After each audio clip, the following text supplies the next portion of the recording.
That's such a weird thing to think about, though, because it's like, we're seniors, and it's like, how did we get to this point? I feel like I'm still like a sophomore. Yeah, me too. Me like too. I still feel like I'm such a child. Yeah. Yeah, I remember like freshman year, you're like, why are these adults in this high school? Yeah, It's so so weird. Why are these now adults I in feel this like high a school? kid. Like, I still feel like a kid. Yeah. Like, we're still doing things, but I'm just Like I feel like I'm nowhere at the maturity that like the seniors were like when I was a freshman. Yeah. Exactly. They were like giants. I feel this They way. looked like they were too. 30 years Yeah. old, and I was like, wait, did you flunk 12th grade Did over you and over? flunk 12th grade over and over again? All right. I think we're ready to get started, right? yeah, it's pretty good. Are you ready, Michaela? Yes. Okay. Same. I wish don't I know. had I feel water. weird doing a weird. It's like a weird personality thing. It's like you're a radio host, and so you're like, hello, hello, hello. You should come up with your own thing, Tyler. What do you mean? Just Like- make a pun with your name or something. Yeah. Make know a those, pun like, with- intros? What rhymes with Tyler? It's T-boy. It's T-boy. Podcast.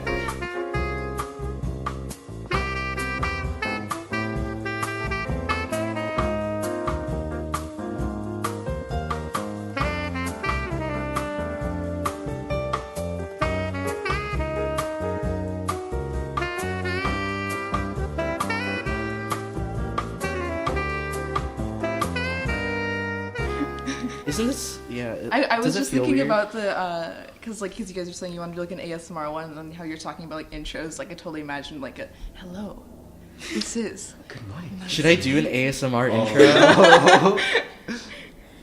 Hello, everybody. Welcome to the 4th episode of the Night Talks podcast. I am your host, Tyler Tang. I'm your co-host, Parker Crandall. And here on the couch with us is... Oh, we're saying our names? Yeah. Hi, I'm... ASMR style. What are you I wasn't talking doing a about? skit, I was actually going. Anyway, here with us is... I'm Michaela Austriaco. And I'm Maria Ortiz. And welcome back, everybody. I'm so excited. Today's going to be a really great show because we're finally getting out of movies. Mm-hmm. I know we don't shut up about movies ever, but I mean, we're going to talk a little bit movies because we still have the news section. Yeah. But we have a very different topic today. And today we're going to be talking about Disneyland. Uh-huh. Yeah. But before we get into that, why don't we just talk about you guys for a little bit? Because, you know, you guys, we want to know more about you. So, well, first of all, what are the things that you're involved in at the school? Well, I'm in the golf team, and the varsity golf team. I've been in the golf team for 4 years here at Foothill. Uh-huh. So I'm really proud of that. And yeah, I think that's it. The Uh-huh. only outside activity that I have. What about you, Maria? I'm actually like involved in nothing here. Same. Wait, but we're Same. involved with the Red Cross Club. Okay, well, yeah, we have the Red Cross Club. Yeah, Yeah, that's you're the- on the board. Oh, so you're not and completely involved with nothing. I'm an honorary member. I felt that way for like the first 2 years of Foothill. I felt like I had nothing that I was doing. So yeah. because like I don't do like any like the sports or anything. Well, don't worry, me neither. Yeah. Well, you like puns, and I know you puns. brought a few to talk. I do. I have Disney puns. some Disney puns. And I felt like this is essential into introducing you as a person. That's very So, true. I yeah. love puns. Puns are like my go-to thing of meeting somebody new. Mm-hmm. I just love making puns so much, and I love how much they get it. That's what. Okay, so here's one. Why did Mickey go into outer space? Why? To find Pluto. Nice. Yes. Do the Mickey's car one. Okay, what does Mickey Mouse drive? What? Oh. A minivan. Oh no! Oh, man. Wait, I have so much. wait, I have a lot. wait! Can you do just one more? One more? Okay. What is Peter Pan's favorite restaurant? What? Wendy's. Oh no! It's like cringing, like, but I'm still like, oh my god, I kind of like I it. love it so I much. can't. Yeah, it's great. Yeah, it's really great. It's so great. Yeah, we started making. Well, we found out about these puns. Like we were waiting for the Frozen show over there at Disneyland. Yeah. And there was this cast member there as well, and he was making the what he was doing a lot of different Disney puns to entertain the crowd while they were waiting for the show. So sweet. And he was awesome. Yeah, there was a delay as well. Yeah. I remember he made a few about the Lion King and stuff. That was funny. Okay, well, I'm gonna keep this icebreaker section short because I kind of want to go into things about what. Obviously, we want to talk about that in the main topic. Yeah. So, let's just get our news for today done and out of the way. Yeah. So, do you want to go first? Yeah. Do you want to talk about the Switch now? Yes. Okay. Yeah. So today we're recording this on March 3rd. So this is the day the Breath Nintendo of the Switch Wild comes out. Nintendo Switch is out. Everyone's got it. It's eating me up inside. I know. I am too poor and I can't afford it. I'm like a ball of jealousy right now.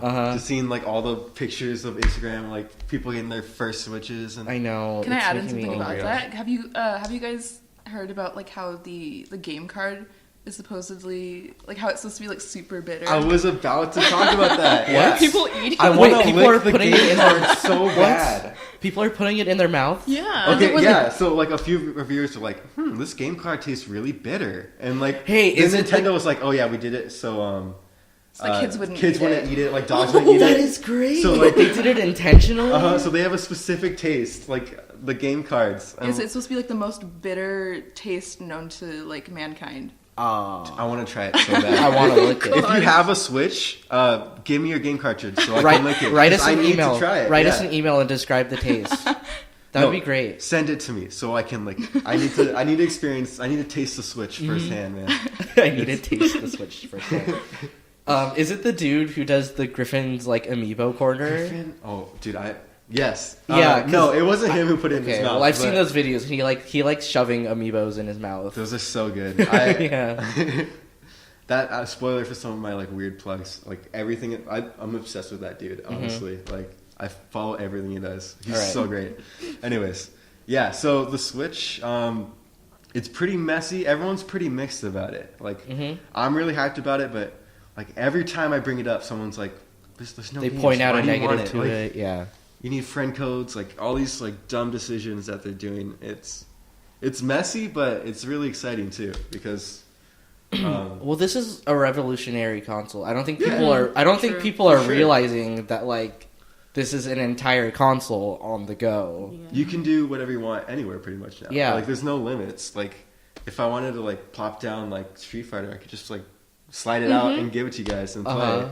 That's so sweet and there are really weird limitations and bugs to it right now, but I think it's all going to be worth it when they all smooth it all together. It's pretty bad. It's been pretty bad. The joysticks. Nintendo a mess right now.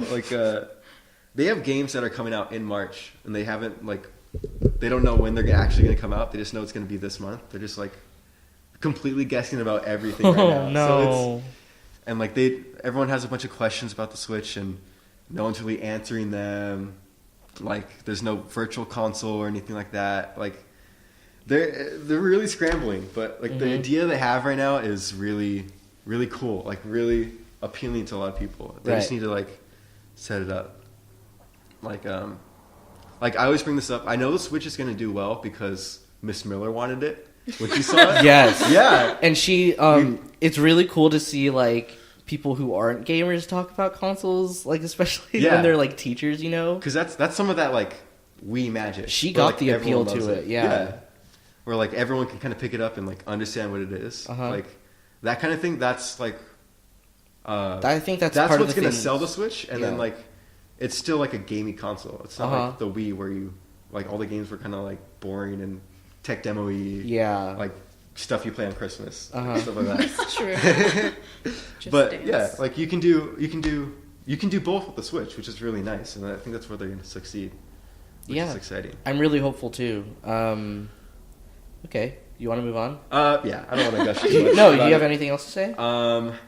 Breath of the Wild looks really, really good. I'm gonna go out there and say I feel like it's gonna be the best Zelda game. Like we're gonna look back on this and be want to like, cry because Zelda is like honestly, it's one of my favorite like franchises ever, and it's making me sad that I cannot play it. And like this is a release date. Like, I mean, I don't always get games on release date, but like this is the first time where a Zelda game has come out, and I'm just like, there's no way I could play it. Yeah, because you don't have a Wii U or a Switch. Yeah, and it's just I feel so powerless. But, oh my gosh, it looks fantastic. Yeah, and it's that weird thing where you want to know everything about it, but you don't want to see anything about it because then it ruins everything and you don't have the magic anymore. That is true. So, yeah, that's my prediction. Hold me to it. This Breath of the Wild best Zelda game ever. Okay, well, I'm hopeful that maybe over the summer we could play it or something. Yeah, my aunt has a Wii U, so maybe she'll buy it and then I can play it from her house. If that's the case, I might just like. Oh yeah. You want to move on? Yeah. Okay. That's it. Well, since we talked about Tron last time, I just wanted to. I saw this story and I had to write it down because I was like, we talked about Tron last podcast. But Tron 3 got like a tease. Really? There's nothing about it, but like the producer said that it's not dead. Tron 3 is still happening, but it's been like cryogenically frozen for like the past like 8 or something years. Oh no. And so they had a script going on, and it's like it's 80% finished. That's what he said. And he said Garrett Hedlund and Olivia Wilde would come back. And he just said it's not dead. So that's I kind of doubt it though. I feel like it's in production hell, which is a lot like that's true. If it's been dead for like 8 years, then I don't think it's had happened. Yeah, he's trying to like put it out there so it kind of hopefully gets greenlit somehow. Hopefully, yeah. I mean, hopefully that just like.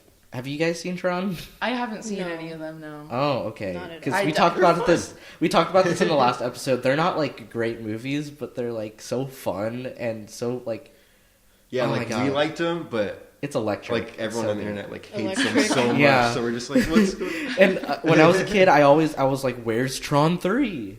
And so like I have some glimmer of hope. But I feel like there's enough people who've like moved on from saying like from trashing on it. Mm-hmm. I think there's some culture. There's like I think it might become a little bit of a cult thing.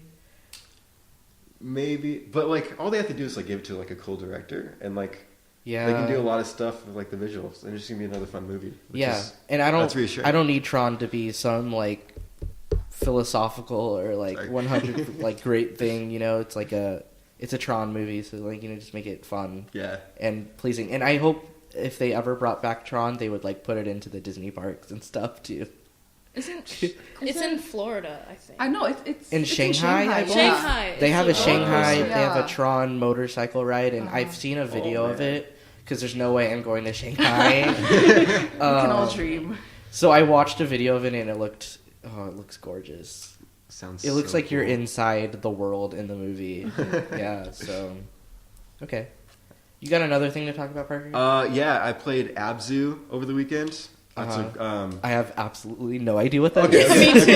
Yeah, I'll explain it. It's like a walking sim, but you're swimming. So I love those walking. It's a very it's a very scenic game. You're laughing, but I'm being serious. I like those games. Like you're not really doing anything. It's not like you're fighting anybody. Mm-hmm. You're really just swimming around and just like reaching the end. And is it like a story? Yeah, it's a lot like Journey, where like the story is just kind of like you're looking at like big like ruins and stuff and going like, oh, I wonder what's going on, and like it's really beautiful. It's one of like the prettiest games I've ever played. Swimming where? You're just like I guess you're like this weird scuba diving robot dude, and you're like you dive into the ocean, and it's like you're just like blasted with the color. Like it's just like schools of fish swimming around you, like whale sharks going over you, and like you can like ride the like manatees and stuff, and it's just this beautiful scenic experience, like, and it's all like real fish, so like you can just like sit there for hours and like look at all like this fish swimming.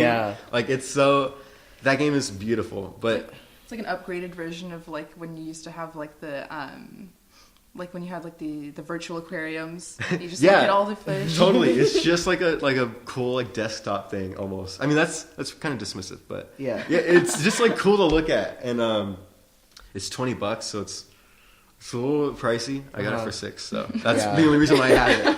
Which is but it's I do recommend it. It's a beautiful, beautiful game, and especially if you like fish, like you just like going to the aquarium, they catalog each fish, like they're actually like from like the California area and stuff, and like wow, like it's really cool. There's some really like beautiful moments where you're like, oh my god, this flying seems like with, something I'd be into. Orcas, and it's great. It's great.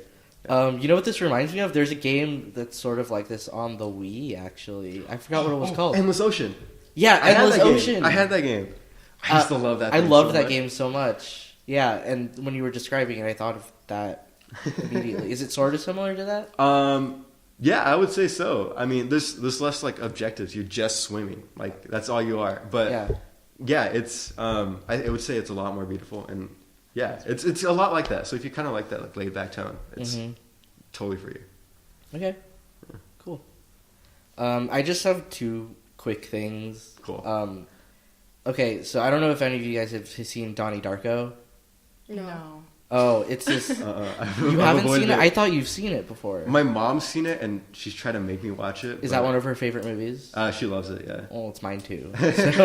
So, well, anyway, you'll have a chance to watch this because they're bringing it back in theaters.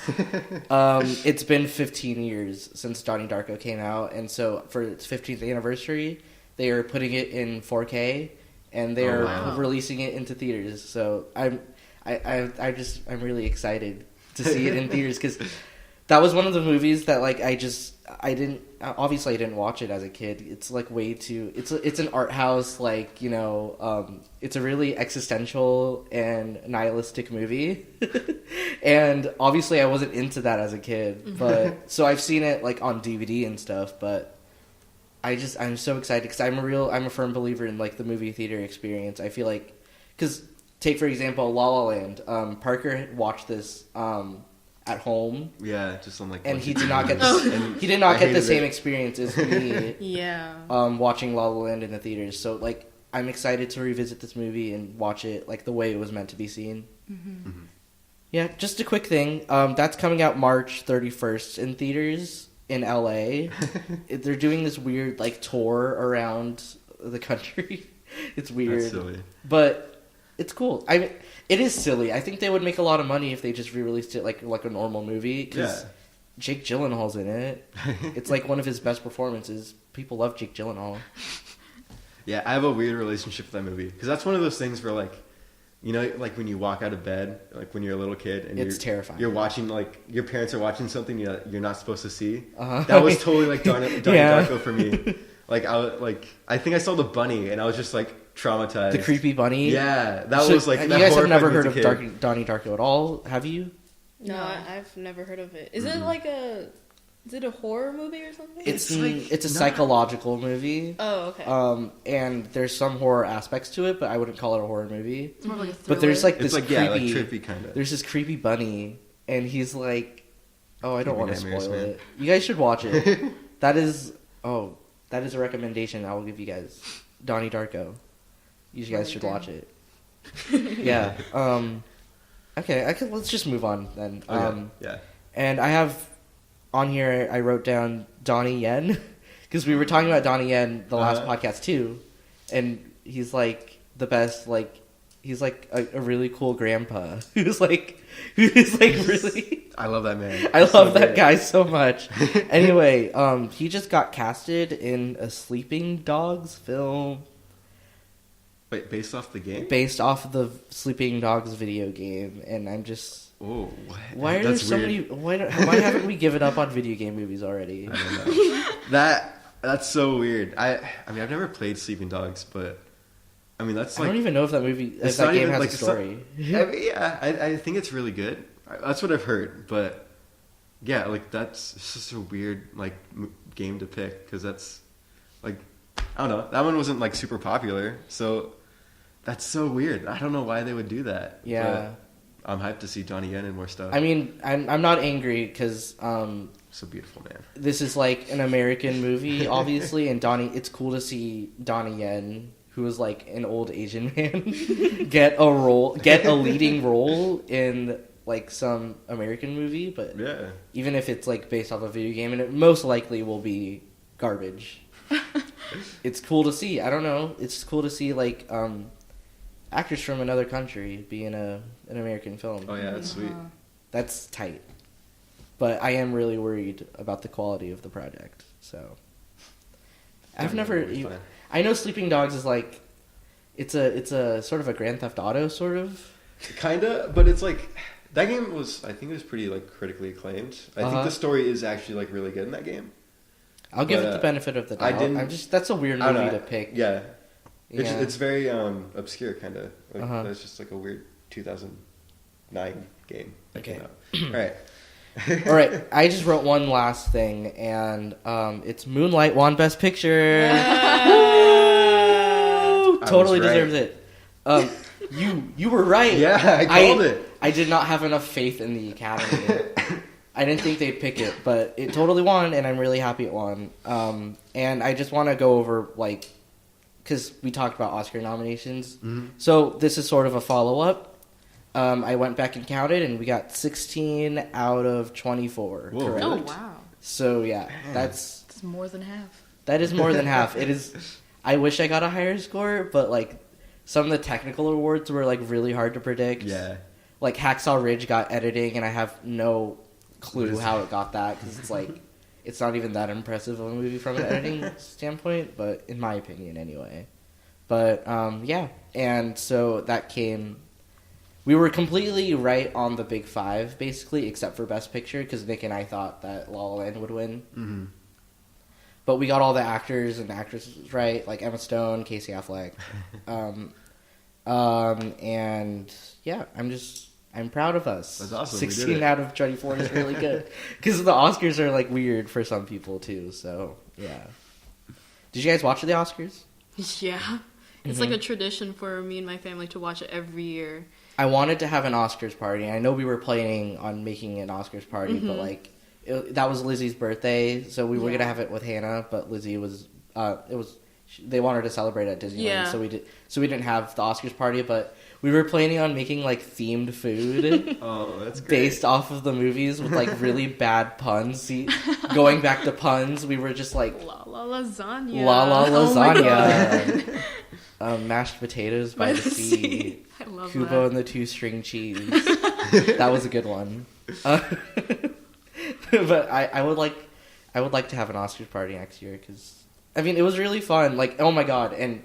We can't not mention, like, the weird, the mishap that they had. They pulled a Steve Harvey, right? They had La La Land come up and, like, for Best Picture. And, like, that's when I was like, oh, okay, La La Land won, like I just predicted. So I was just like, yeah, whatever. And then they all go onto stage, and then they're like, Moonlight won, actually. It was so bad. It was really awkward. And I remember that. There's some people that are saying that it was staged. Wow. I don't know. I would believe that theory. I don't know. What, like they... I don't know exactly. They made a point to, like, actually... Yeah. Yeah. Hey. Oh, no. Actually, they always make two cards. I think Emma Stone... Because Emma Stone said afterward that she had hers the entire time. Mm-hmm. But they always make two cards. Yeah. But it's just weird how that happened anyway.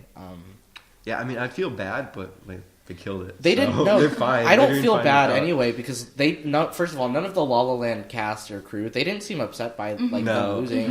In fact, when Moonlight won, I let up like the hugest cheer because I was like, "Oh my god, I didn't expect this," and I totally wanted it to win. And like, it was really emotional for like the crowd and stuff. They were all cheering when it happened. So I don't think anybody's angry that La La Land didn't win Best Picture. So, and then they also got, like, 6 other Oscars, so, like, they're fine. Yeah, they're fine. Damien Chazelle got Best Directing, so it's like, who cares? Let Moonlight have it. And Moonlight does deserve it, because I actually do believe it's... I'm biased towards 10 Cloverfield Lane, but, like, ignoring Cloverfield Lane, I do think it's, like, the best film of 2016, so... Cool. Yeah. Yeah. All right. I guess we're ready to go on to our topic then. Yeah. I was having fun, talking about movies and video games. Yeah. We can talk about upcoming Disney movies. We can later. But I just want to reduce talking about movies. I feel like people get so annoyed. Well, obviously not if people are still listening. Thank you, listeners. I checked the analytics and people are listening. I am not shouting into a void. But yeah, like, so you guys both are fans of Disneyland. I know I am too. Huge fans. Mm-hmm.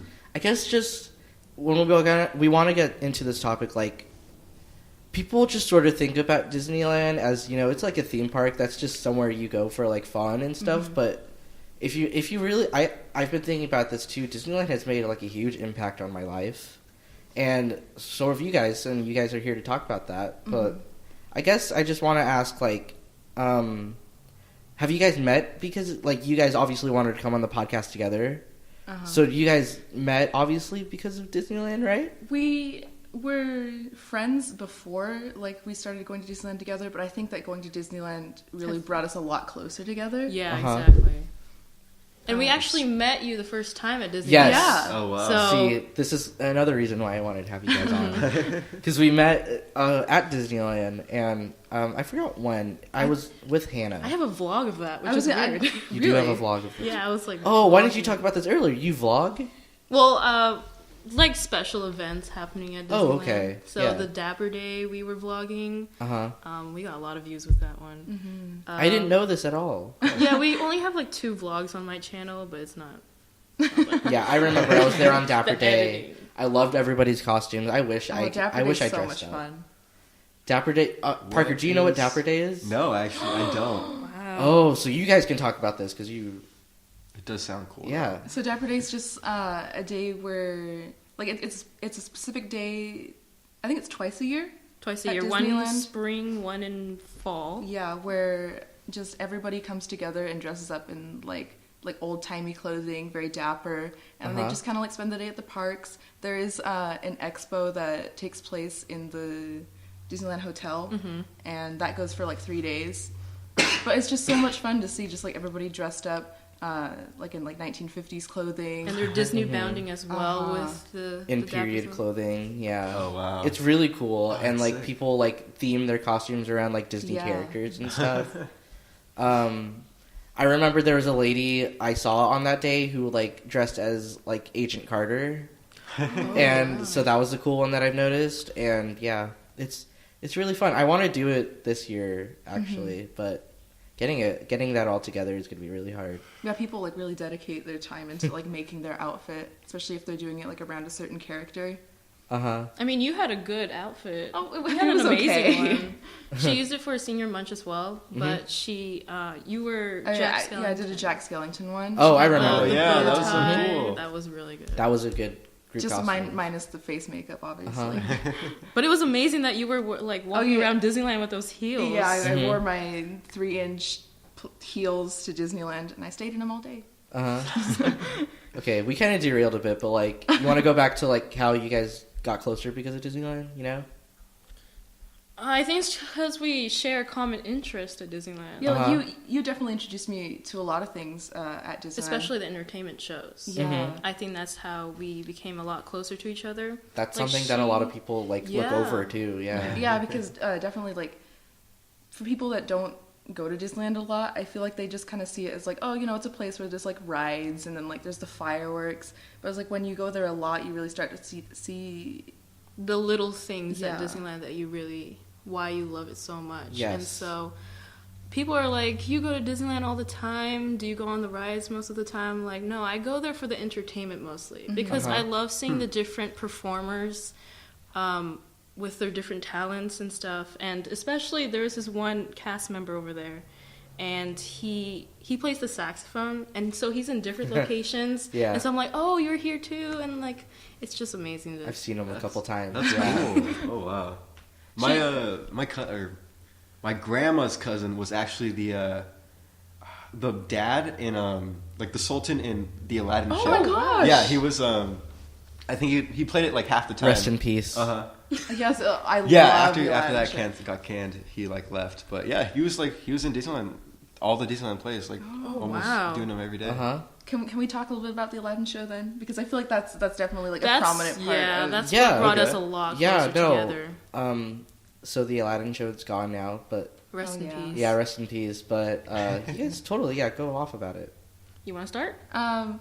Well, just because I used to have a Disney pass like back when I was like a lot younger, and I used to go with my family, and that was always like one thing that we always went and we watched the Aladdin show. And then when I didn't have my pass for a while, and then I got it again, and I started going with Michaela, and Michaela also really likes the Aladdin show, and so we started going together again, and it's just so cool to see. Like, they do such a good job with interpreting the movie into, like, a Broadway show. Especially the genie. Oh my gosh, the genie. I've always loved his, like, improv jokes. He would Yeah. always change them around, like, every show to something that's, like, relevant, you know?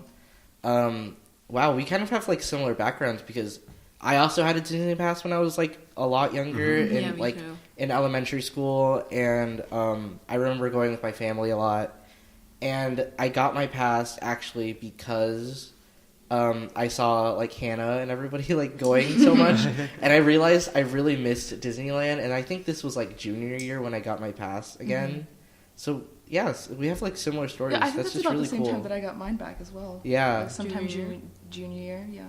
I mean, I had mine 7th grade to freshman year, and then I stopped for a little bit. Sad days. And then I got mine back junior year, and I was really happy that I found other people who were interested in the same stuff that I was in, especially Maria. So now, whenever we go to Disneyland, or we used to go to Disneyland, she doesn't have her pass I don't anymore. have a pass anymore. It's so sad. I just recently decided not to renew it. Yeah. It's expensive. It is pretty pricey. Yeah. And I feel like when I don't go enough, I feel bad because I do pay the price, like, every month. So it's like... But then you also get, like, withdrawals, too. This is because we're spoiled and we go all the time. But, like, you ever feel, like, withdrawals if you don't go for, like, 3 weeks or something? Yeah. That's me right now. Yeah. I haven't been in a while either. So it's... Yeah. I've been really busy this senior year because, you know, doing the show and Same stuff. for But, me. like... Oh, and then whenever I don't go, I feel bad. Like, that's what makes the $50, like, hurt at the end of the month. So, like, yeah. Yeah, like you can definitely justify it. Like if you go enough times that like you're going more than you would have paid if you were buying a ticket each time. Oh yeah, totally. I went like basically every Friday, like junior year. It was just that like was us. it was a Friday night thing to do. We went like every Friday, sometimes on Sundays. It was like either Fridays or Sundays. Because that was the best time to go see the entertainment shows because Yeah. our favorite performers were there. And it's really interesting because that's like, it's, as Californians, like that's just part of our culture. Like if you talk to like somebody from another state, they'd be like, "What? You go to Disneyland every week? How do you have enough money for that?" But it's just like, you know, it's just something that's really unique to our culture. So I think that's funny. Yeah, because it's just in our backyard. Yeah, it's just there. Yeah. Go on. Yeah. It's so interesting to like hear you guys talk about like the culture of it, like knowing all the performers and knowing all these special holidays. Because I also grew up with Disneyland. Like, my grandma used to take me there all the time just to like play in the fountains and stuff. Like that was our park, was Disneyland, which was like, So I have like a really strong connection to it. But you know, I never really noticed like all the performances and stuff. For me, it was always like the aesthetic, like the fact that I was in like a main place drive or like a futuristic town or like that kind of stuff always was like what amazed me, like all the little details and Easter eggs. And Like Disney does such a good job with the way that they incorporate like just like the tiniest details into all of their different lands, like down to like their trash cans are always like they're different in each of their lands. Oh yeah, the theming is like an essential part of Disneyland. It's like something that I've caught on to, especially recently, because I went to visit like if I go to visit other theme parks, like recently I went to Universal Studios, I went to Knott's, and it's like, you notice there's like an attention to detail that Disney does, and like they go for it, and like when you go to a place like Universal, there's like not a lot of theming in some areas. I mean, except for like Harry Potter World, you know? There's not a lot of attention to detail to all the areas. The rides are like all simulators and stuff. Not, it's like it's just a straight up park. Like there's not a lot of like they're like They just in terms kind of of theming, like you know, one theme for just like in general. They have like their Western theme. Yeah, that's but just when I go to Disneyland, I feel like honestly, I feel like I'm like living in another world in some way, because like they really do a good job like selling you these areas and like, oh my gosh, and like I mean, yeah, just like the trash cans too, and it's like, I don't know, like lampposts. I go to I another thing that I'm really into when it comes to Disneyland is like secret paths in areas and stuff. Yeah. And there's a lot. There's like there's a lot. I don't want to reveal any because they're secret paths. So yeah. Like the secret Mickey stuff that blew my mind. Hidden Mickeys. I had no idea. Oh, hidden Mickeys. Yeah. Yeah. Like just realizing that they like put all these like little details just for people who go all the time. Mm-hmm. That was always like just really like reassuring almost. Mm-hmm. But yeah, that's always what was appealing to me was that they kind of build this world for you, which is really that's something you see at like Knott's Berry Farm where like the Western stuff they kind of just toss some like cowboy hats in there. And stuff, and it all kind of feels like into, like Beach World, like Beach World. Yeah, like for every like Disneyland land, there's like an opening and an end, and like everything. And there's a story to everything too. Like if you really like Frontierland, for example, there's like an actual story about like like the frontier, like they've like made this fake history around Frontierland and stuff that you could read up on it, like, and then like workers there at like the Golden Horseshoe will like tell you things about Rainbow Ridge or like things, and it's just like there's an attention to detail there that's like isn't present in other theme parks, but that's what makes Disneyland such a lifetime experience, because I feel like whenever I go to Disneyland, I never get tired of it because every time I go, there's always something new that I exactly. Yeah. And I mean, I just want to like talk more about like, because there's a culture to Disneyland too. Because it's like there's people go to Disneyland and it's not the same as like going to the mall. It's like it feels like an actual pastime and like I feel like a bonding session to people. Mm-hmm. And I just, you want to talk more about, like, just the culture of Disneyland, Yeah, it was always surprising to me, like, when Tyler was like, oh, yeah, this new ride was coming up, and, like, oh, you gotta do this, and this for the passes and all this stuff. Like, I was always into Disneyland, but I was always kind of, like, ashamed. Because, like, for my parents, I was like, you're spoiled. Why are you going to Disneyland all day? Yeah. Like, so I was like, oh, I shouldn't be doing this. But to find out, like, there's actually, like, people who are passionate about Disneyland, like, just like steeping themselves within like the culture of it. That was always like really cool to me. I was like how'd you get started with that? How'd you get it like how'd you start to love Disneyland instead of like liking it? Yeah. Like how do you start? Where did it start? Like where you start to know the cast members and like that kind of thing. Yeah, as we said before, I think it has to start with the entertainment over there. Mm-hmm. Mm-hmm. We just love the performances and the music over there, and they change up. Sometimes they change up their set once in a while, right? Mm-hmm. And it's nice to see something new. But yeah, that's like when you go often enough, you start to recognize a lot of the people there. So like when I used to go with my family when I was a lot younger, I remember that there were like specific people that we would see. Like there was this one guy that we'd always see on the Mark Twain who would like always have his like fake Captain Jack Sparrow hat and dreadlocks thing. Yeah. And it's like we'd see him all the time that we went there. And then there was another guy who like kind of had like an Indiana Jones getup, and we'd always see him. And when we would go into the Golden Horseshoe, there were these two older ladies who were twins, and they'd always have the same sparkly hats on. And so it's like, when you start to notice these kind of things when you go just like enough times.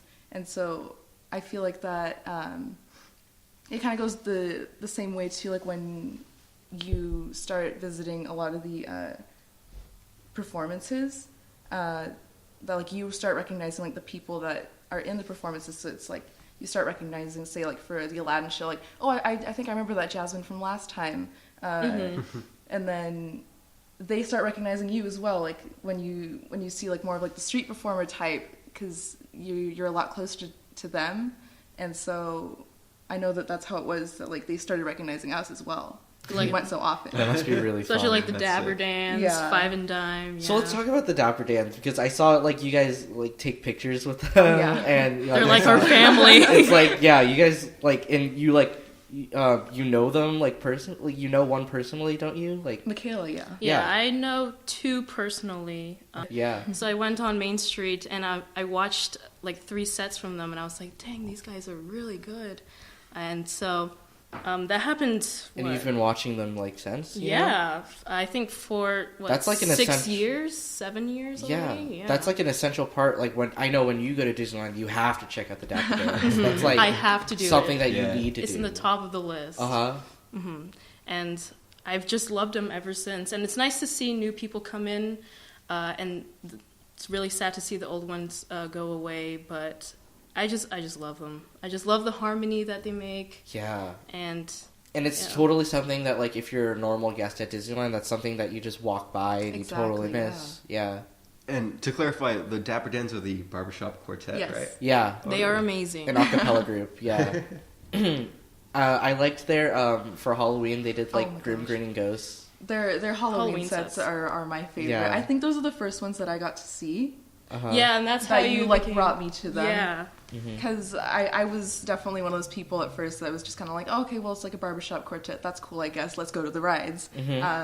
But then when I started going with Michaela, she was like, hey, let's go watch these guys. And I was like, okay. I mean, they sound cool. And so just like from that point on, I was like, wow, these guys are really good. And so it's just kind of become a tradition to just like watch them whenever we go. Yeah, and it's really sweet that people are like sitting there and like appreciating them. Yeah. So now the fandom has grown out a little bit more. Yeah. I know there are some Instagram accounts for the Dapper Dans, and it's just, I think it's just amazing because I know a long time ago they weren't even that popular. Yeah. And now that some people from other shows in Disneyland and California Adventure, they've gone into the Dapper Dans and they performed, they've become a lot more popular than they were before. So I think. Because I remember, like, there would be some times where we would, like, watch them, and it'd just be, like, us and then, like, maybe, like, a group of 4 other like people. 3 people watching. But it's, like, if you go nowadays and go watch them, there's like a group big in front crowd, of them, yeah. And Yeah. Next, you want to go on? No, you were going to say something. No, I'm just saying, like, next, if you're listening to this, next time you go to Disneyland, stop by and then just listen to them perform. It's like really cool to see. Yeah. I love all their outfits too. Yeah, and if you're a fan of bad puns, they throw a lot of those in there as well. Especially during Halloween time and Christmas time. Going back to puns, yeah. Let's make another one. Were you gonna say something? Oh no, I was gonna say that like even there were some performers that Maria introduced to me, especially from the Mad Tea Party. Rest in peace as well. Oh, rest in peace. You know what's funny? At first, we were talking about Tron earlier. That was originally like a Tron dance party, and they've just kept it ever since as Mad Tea Party, I guess, right? And then Mad Tea Party went away, but yeah. And now it's currently nothing. It's just a fountain. No, it's not even a fountain. There's nothing there. Oh wow. Yeah. I think they're planning on bringing like another kind of dance party back. I hope to. I hope it's another theme too. I hope it's a theme. Yeah. Yeah. So what does the average day at Disneyland look for you guys? Like, is it like we gotta reach Space Mountain right now, get the fast passes, or is it just like more laid back, like a? No, ours is like one ride each day, like that kind of thing. Our go-to ride is Ariel's Grotto, just because it's always such a short line. It's just always 5 minutes, so we're like, okay, this is the only ride we're gonna ride. Usually today. For us, like the staples to like hit. For each time that we go is like, okay, we have to make sure we catch a Dapper Dan set to at least see who's performing. We have to, like before when the Aladdin Show was there, it would always be like, we have to make sure we get to the Aladdin Show, and then now that it's like the Frozen Show, we've switched over to that. And then from there, I feel like it kind of depends on like how we're feeling that day. Like, oh, do you want to go see Magical Map, or do you want to ride another ride? Like, and for us, we agree on like everything. So we don't have to be with anybody else or anyone who is like, oh, let's do this, and we're just like, oh, we don't want to go on that. Yeah. And so for us, we agree on a lot of things. And so we're like, okay, we make a suggestion, and then we're like, yeah, let's do that. Yeah, we definitely don't have to worry about like each other being like, well, I don't want to watch the Frozen Show today because I know we both do. That's a problem with like families and stuff. Yeah, definitely. That's why there's always so many meltdowns at Disneyland. But that's really interesting too, because that's like part of the culture of being a pass member at Disneyland, because I mean, obviously nobody would like do that. If you got a 1-day ticket to Disneyland, that's not how people would choose to spend their days. Yeah, it's like you better make the most of that. You better make, because it's like it's a $100 fee. So like, might as well just like get the most out of it you can. But when you are going like every week or so, you sort of like slow down. You sort of, and I've been noticing this too. I've been going on less rides lately, and I've just been stopping. Like last time I went to Disneyland, or like two visits ago, I remember I just went with Hannah and Lizzie, and we sat down in Pizza Port, and we just started playing cards. And it just, like, to any other person, that would be just, like, the weirdest thing, you know? Like, why are you at Disneyland playing cards, you know? Well, that's kind of, like, something with us, too. But there's a magic to it. Like, it feels really, like... I don't know. When you're there at Disneyland, like you feel comfortable with like whoever you are. You know? Like the past few times that we had gone, a lot of times we find ourselves just like sitting on a bench and we just like talk for like an hour. And it's like, you know, people are just passing us by going like, why are they just sitting there? You know, sometimes we would sit there for like 2 hours waiting for an entertainment show. But like the atmosphere of it all is just so nice. It really is like a park. Yeah. There's a lot of background stuff that's going on as well. So, like, the band is playing, and you get to listen to their music. Yeah, and then you definitely can people watch. Yeah. Sometimes characters will pass by. Oh my gosh. I love seeing, like, Mary Poppins pass by, and, Cruella is one of my favorites. Yeah. Cruella with the Dapper Dan is always so funny. Yeah. I just want to, like, talk, because... Haunted Mansion is my like favorite ride at Disneyland, and I know way too much. Like, it's honestly kind of embarrassing about like how much I know about the culture of like Haunted Mansion. It's like it feels like every ride sort of has like a subculture of people who are into it, you know? Like, so I'm a huge Haunted Mansion fan. I know a lot. Like, the oh my god, Ghost. The Hatbox Ghost. I remember you talking about that. Yeah. I want to. Oh my god, it would actually be cool to do an episode about talking, because I don't want to like talk too much about this because I could go on, but like I have my own very own like interpretation of the ride too, from like an artistic perspective, and it's just like I just want to know, like, what is that for you? You know, like, do you have something that you latch onto, and like that's something that's sort of like, you know, your visit to Disneyland, you know? Well, I think. Because I feel like a broken record. I'm just going to say, like, the Aladdin Show was a very big thing. Especially since we've met a few of the cast members from there. Yeah, I feel like that for me, that was like one of the very first performances shows that we watched and were really like, let's get to know these people. And we would try to like contact them through when we're in the audience, and we're just like, hi. They're like passing through like the elephants and stuff. Yeah, like you ended up like Snapchatting one of the Aladdins. Yeah, right? He follows me on Snapchat, and I was like, wow. But no, we've made a lot of new friends through Aladdin, the Dapper Dans. Other students here too. Yeah, right. especially that, and we've also made friends with some random person that we just... Oh, yeah, like on the... This was the last day of Aladdin. Yeah, because we happened to be there for the last day of the Aladdin show. I was going to ask about the last day of the Aladdin show. There. Oh, that's so cool. He was in line. Yeah, I was going to ask about the last day of the Aladdin show, like, too, because I thought it was a very emotional day. Yeah. So just tell us about your experience about that. Well, I think... in kind of like a bittersweet way, like it was really nice to see the whole community of like people that really, really liked the show come together and kind of just appreciate it one last time. There were a lot of people that were like dressed up as like Aladdin and Jasmine, and, like, you know, tons of groups that were like Disney bounding as them.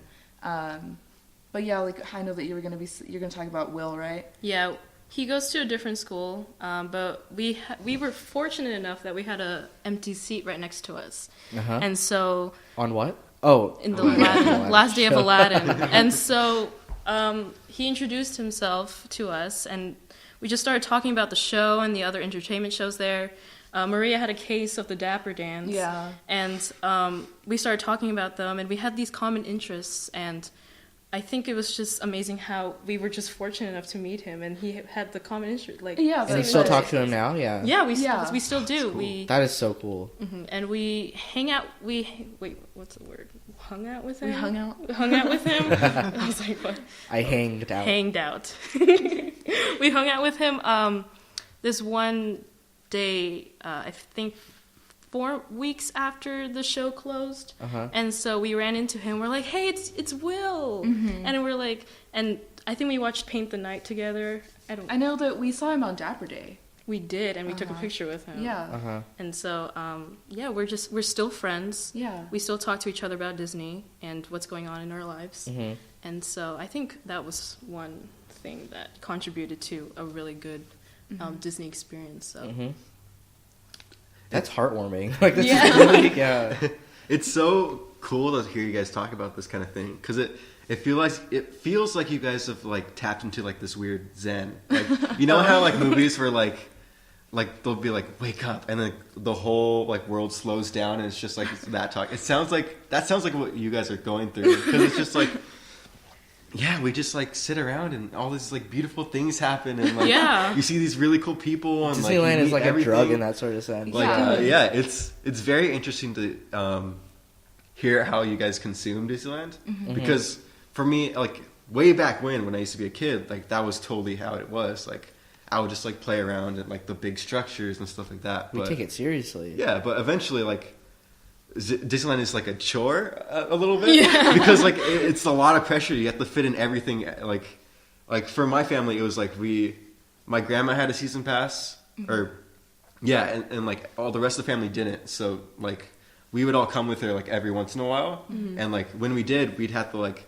jam in every ride we needed to go on, and like I needed to make sure I was on Indiana Jones at least once, and like all this stuff. It was like it's very rushed. So it was very cool to like hear you guys just soak up the scenery, just chill out and see all these like cool things no one would have ever noticed if they were just like running around. Yeah, it's like that's why I feel very fortunate to have been like an annual pass holder, because you can really take things a lot slower. Because like if say like how you're saying, like when you go for like just a single day, you have to fit in as much as you can in order to get the your money's worth of it. But then when you're an annual pass holder, you don't necessarily have to hit everything at once. You can just be like, oh well, we'll see that next time we go. Or, yeah. We're blessed in that sense. Yeah. Another thing I love about Disneyland is like the lines. I know that's weird to say because that's the worst part of Disneyland, but that's what you think everybody would say about the worst part of Disneyland. There's just some really cool stuff they do with the lines. Like I mentioned thinking like Indiana Jones. I mentioned Indiana Jones. That stuff, like that was one of my favorite magical rides to me. It was just like, oh, you can do these little things and it like reacts so to you. Like, I'm actually in like an Indiana Jones temple. It felt so cool. That's really sells me on Disneyland. It's like, like no other company would like go through the trouble of like making you feel like you were actually in the movie, like without like just CG and stuff. Like those like little details just for the people who care is like that's what makes it really powerful. And like they're always trying new stuff. Like I love how every ride is kind of like a little like contained story, and like as you progress through a ride, like you're actually like witnessing the story. Like like Thunder Mountain kind of has a story. Like you're you're like progressing through this mine, and then it like destroys and there's stuff. again and, like, there's just that whole history of like the little lands in Frontierland, like Rainbow Ridge. There's like backstory there too. Or like Tom Sawyer Island, like that had a whole like story you discovered while you were like walking around there, and like Pirates of the Caribbean's the same way. Like all these like these little details, and like the way they kind of push everything to the limit on how fun it can be. That's always something that stuck out to me, and like how Disneyland is so cool. Yeah, it's like essentially, it's like Disneyland is like, it's almost like a theme park. It's just another way of telling a story. Yeah. I've always found that really cool about Disneyland. Yeah. Yeah, you're just like immersing yourselves into the movies, basically. Yeah. I'm excited how they're gonna do Star Wars Land. Oh, gosh. Oh, you don't even know all the stuff you're talking about. I'm just like. Star Wars Land. Star Wars Land. That's coming like 2019, right? They've said for sure 2019. I hope so. Yeah, I know they California did by have to then. push it back. Yeah. Well, what people don't... I know that seems really far, but what people don't know is that Carsland took a while, too. Mm-hmm. I believe it took around, like, 5 or, like 6 years, right? Yeah, I remember when I first had my pass, when I said, like, as I, like, in elementary school, like, around that time. Yeah. And I remember them, like, doing the whole, like, oh, yeah, we're going to be building a Carsland, and, oh, yeah, we're going to be building the aerial ride. But it didn't open until way later. Yeah, it seemed so far away. And then after getting my pass again, I was like, oh my god, Carsland is open. Mm-hmm. Yeah. It's so frustrating now, but I think when it's finished and we actually step there, we're going to realize it's how worth it is. Mm-hmm. Because it does take a long time, but if you think about it, like, Disney does things on... Like, again, we're talking about how Disneyland themes on a level that, like, most theme parks don't. Mm-hmm. And if, like... Because there's, like, Harry Potter was well done, but there are some, like, things about Harry Potter World where I'm just sort of like, Disney could do this better in some way. And I just think when we sit down there, especially Star Wars Land, because they're doing some really cool stuff with Star Wars Land, and they're trying to make it, like, 100% immersive. Mm-hmm. They're not selling merchandise found in other sides of the park there. And they're going to have their, like, cast members essentially, like, be actors and stuff in that area. Cool. And they're gonna be, like, aliens and stuff. So yeah, I think it's going to be totally worth it when we're sitting there. And I know I will just, like, die because Star Wars is so important to me. So I'm going to be able to pet a Wookiee. It's going to be so exciting. Well, you could already hug Chewie. That's true. Yeah. That we did that one time. I hugged Chewie. I Chewie hugged Chewie as Han Solo. Oh yeah, Chewie, like, hated you. Yeah, I don't know what happened, but he was really rough with me. It was Yeah. Chewie loves your brother. Oh my gosh, my brother can make he can do a Chewie impression. Aww. And so there was this one time where I went with my brother and my mom, and we went to go see Chewie. He came up to Chewie and he was just doing the noise, and so they were just talking to one another, and I was like, is this really happening? That's so funny. And it was just an amazing experience. Yeah. To see that happening. And that's just a little bit of Star Wars magic. That's I was thinking. I was like, I feel like that's like kind of like a teaser. That whole, like, area, the Star Wars launch bay is like a whole teaser of, like, what Star Wars Land could potentially be. Because you were saying that the cast members there are basically going to be, like, actors, and if you go into, like, the area for like when you go meet, like, Darth Vader or Kylo Ren, like, they do really act like they're part of, like, the they franchise. say that they're from different planets and stuff. Like, their name tag actually says what planet they're from. Mm-hmm. Yeah, though it's so exciting, and honestly, I love Harry Potter Land. Don't get me wrong, but I wish Disney had Harry Potter because it's just Harry Potter is a franchise that also, like, is very important to me in my life. So I wish I didn't have to go all the way to Universal. I wish I didn't have to pay a separate pass because I feel like Disneyland could do it, like, 10 times better. Yeah. You know? Oh, anyway, yeah. Oh my god, something I wanted to get into, like, when we talked about this episode, because I feel like this is important. But, like, can we talk about, like, the food of Disneyland? Yes, please. Oh, yeah. Yes. Should we go, like, favorite foods? Yeah. What's your favorite food? You guys are going to hate me. Oh, really? What? My personal favorite is at the California Adventure. This is, like, weird, but, like, there's a pizza and pasta place, and it seems like it would be, like, really, like, gross, but there's a pesto chicken, like, roasted tomato, like, pasta that's, like, it's incredible. It's so good. Yeah. And I just remember I got that a lot when I was a kid, and so it's just sort of, like, it's a weird sentimental feeling whenever I go get it. Mm-hmm. Also, I like Dole Whips. Oh, yeah, who doesn't like whips, though? I don't like the floats, though. The floats, you don't like the floats? What? The whips themselves are really good. Ridiculous. The ice cream is good, but, like, the juice itself is, like... Oh, well, I like pineapple juice, so, yeah. What about you guys? Well, I think obviously the Dole Whip is really good. I think one of the things that I get a lot, though, is the cream cheese filled pretzel. Oh, there. yeah. Oh, Can you what? introduce That's that a to thing? us? So good, yeah. Those are my two favorite things. Yeah. And, yeah, it's such, like, an easy thing to get. Well, actually, it's not an easy thing to get. What am I saying? It's, like, hard to find You it. can only get it at 2 different locations. There's one in California Adventure and one in Disneyland. Oh, that sounds I amazing. think mine has to be. I think this is a Disney cliche. The corn dogs there. Yes. And also the one in the cozy cone, the mac and cheese, the con queso. That little thing. I love that. Chili con queso. Yeah, the mac and cheese one with the bacon. And I think I think that's really good. I love that. I get that sometimes. Yeah. We share it with one another. Yeah. What about you, Parker? Oh, You okay. said- So I have something very, very specific from Disneyland that Very I always specific. eat. Like I used to, my grandma used to drive me to Disneyland just so I could have like the mac and cheese at. You're gonna have to help me with the name, but you know the restaurant on Main Street, like Carnation Cafe. Yes. Okay, Yes. yeah. The the kids meal mac and cheese was what I always got, no matter what. Like Parker. it's When we go again, okay. So you know they started selling these mac and cheese separately in a bread bowl, you know? what? Yeah, it's like Yes. a secret Oh my menu God. thing. Parker. That's amazing. And this is why I'm so excited for the Disneyland Senior Munch. So that we could take people who don't normally experience this stuff and then we can Yeah. show them the stuff.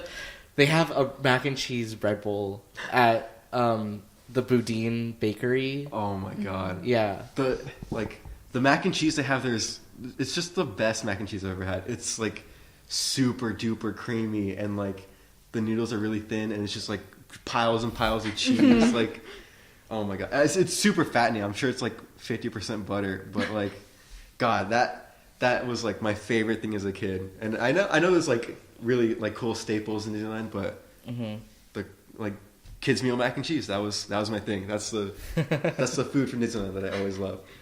I know they have like Disney secret menus now. I was actually gonna bring that up too. that's sick. You just read my mind, but They have yeah, this- for the electrical parade that is going on, they oh have gosh, like we have to talk about the electrical parade at some point. we'll get that in a second, but there's like a secret menu going around, like, and it's essentially all stuff that they already have for like other meals in the park, but they just kind of like combine them and stuff.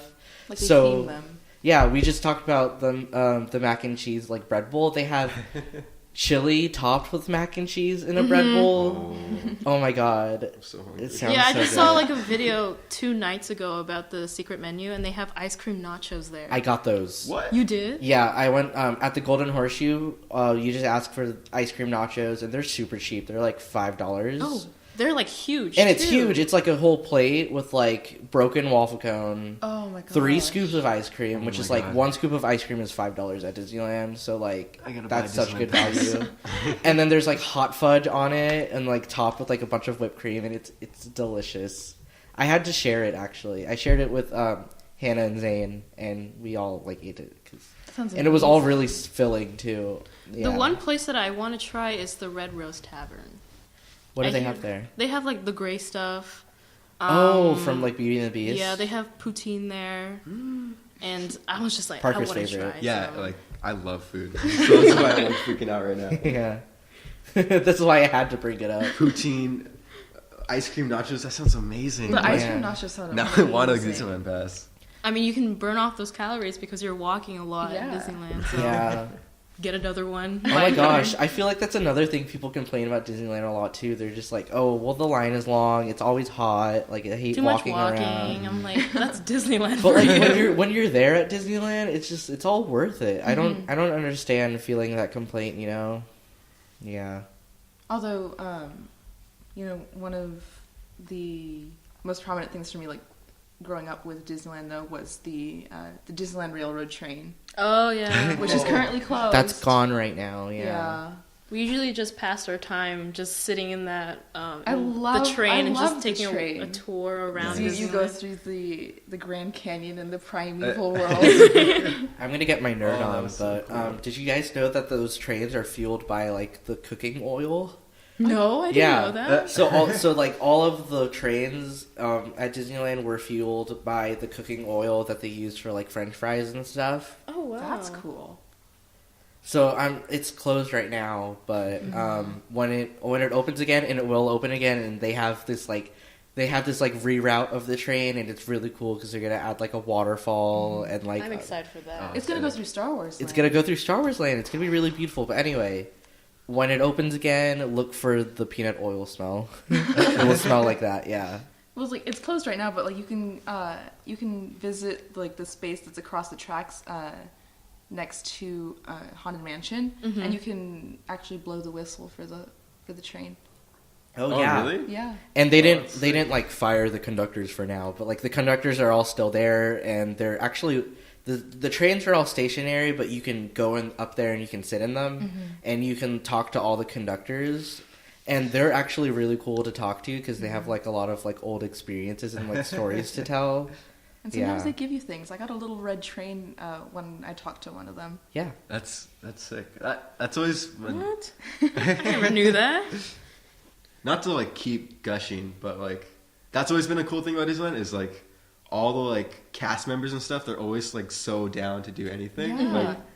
Like they get really into the character. Like you were talking about the Chewie, and you're kind of like riffing. Like that's something you wouldn't get anywhere else. And like I remember like going on the Tower of Terror, and then like people would actually be in character, like sending you down the elevator and like maniacally laughing as you fall down, and like rest in peace, Tower of Terror. Oh yeah. Oh.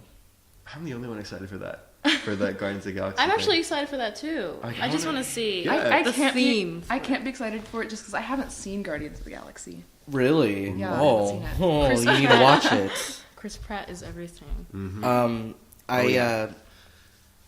I would be excited for this because I love Guardians of the Galaxy, but I just have this thing where, like, the Twilight Zone was so iconic, and Tower of Terror was such an iconic ride. I just feel like you can't replace that with Guardians of the Galaxy, which has one movie.